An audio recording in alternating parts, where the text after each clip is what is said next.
নমস্কার, জয় মাতারা। আমি জ্যোতিষী শ্রী সুরজিৎ শাস্ত্রী। আজকের আলোচ্য বিষয় চা। প্রত্যেকেই চা খেতে ভালোবাসেন, কিন্তু ভালোবাসাটা ভালোবাসার জায়গায়। অনেককে দেখবেন সবসময় চা আর চা। যখনই বেশি কেউ চা খাবে, চায়ের প্রবণতা যে থাকবে, তার মানে মনে করবেন এটা রাহুর জন্য।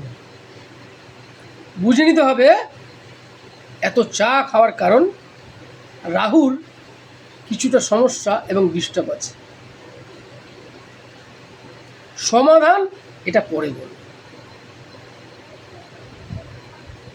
1 কাপ 2 কাপ চা টাইম হিসাবে ঠিক আছে, কিন্তু বেশি চা, এক একজন মানুষকে দেখবেন সব সময় চা আর চা, চা আর চা।